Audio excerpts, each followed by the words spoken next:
children, now we will talk about the principal clause and subordinate and coordinate. जैसे कि नाम से ही हम clauses के बारे में पढ़ेंगे. Now the one is principal, means important. Principal क्या होता है? Important, very important. ये जो है किसी पे डिपेंड नहीं है. Number 2 is subordinate. सबऑर्डिनेट के क्लॉज क्या होती है कि ये डिपेंड होती है, यानी कि उनको अपने पूरा मीनिंग बताने के लिए, पूरी इंफॉर्मेशन देने के लिए they have to depend on the other section of a sentence. Is that clear? Subordinate मतलब वो एक दूसरे पर निर्भर है, डिपेंड है. Number 3 is coordinate.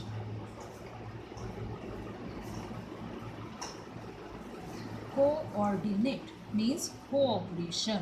Cooperation मतलब साथ मिलकर सबने काम किया, है ना? तो they are equally important, right? So now this is very simple, as I already told you about the subordinate clauses, complex sentences and compound sentences. in उसमें भी जैसे हमने कंपाउंड सेंटेंसेस और कॉम्प्लेक्स सेंटेंसेस में भी किया था, इन द सेम वे ये जो है ना, ये हमारे कंपाउंड सेंटेंस जैसे.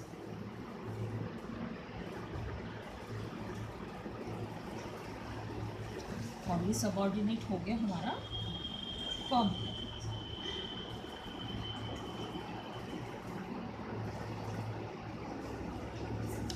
कोऑर्डिनेट हो गया है आपका, जो है मतलब कि आपके कंपाउंड में क्या होता है, कंपाउंड होता है जिसमें ये is equally important. Yes, and this is complex. यहाँ पे कॉम्प्लेक्स हो गया बहुत सारा, मतलब कि एक दूसरे पर डिपेंड हैं, without dependency they can't show any meaning. Okay, now the principal, subordinate and coordinate clauses are this. Now come on the phrases and clause. Now what is clause? अब आपको clause पता चला था. clause क्या होते हैं? उपवाक्य,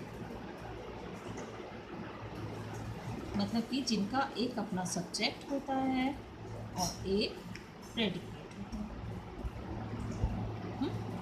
मतलब कि कंप्लीट होता है. clauses क्या होती है?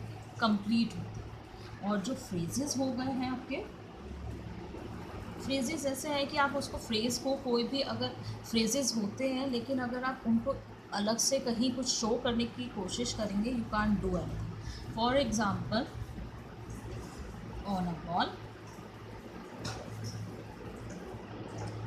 Of great beauty.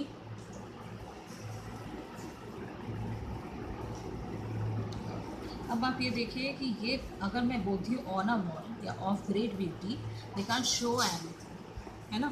तो क्या होता है कि जो फ्रेजेस हैं उनका अपना एक अलग से कोई मीनिंग नहीं होता है, जबकि क्लॉजेस में क्या होता है, आपके क्लॉजेस कंप्लीट सेंटेंस होगा, सब्जेक्ट एंड प्रेडिकेट. फ्रेजेस का अपना अलग से कोई अस्तित्व नहीं होता है. These are phrases. Okay, now is that clear? I hope these are. One more time we have to repeat it. Now what is clauses in clauses? Clauses जो होते हैं, क्लॉजेस कितने टाइप्स होते हैं? Principal, subordinate and coordinate. Okay, now what is clauses? Clauses होते हैं उपवाक्य. Clauses वो होते हैं जिनका अपना एक सब्जेक्ट होता है और एक प्रेडिकेट होता है, तो वो होते हैं क्लॉजेस. अब क्लॉजेस में क्या होता है कि आपके 3 टाइप्स के क्लॉजेस होते हैं: principal clause, subordinate clause and coordinate clause. Principal important, subordinate जो किसी पर निर्भर है, डिपेंड है, एंड द कोऑर्डिनेट जो इक्वली सब इम्पॉर्टेंट है. Okay, now is that clear? Now phrases and clause, the difference between the phrases and clause is that the phrases don't have any existence if we use them separately.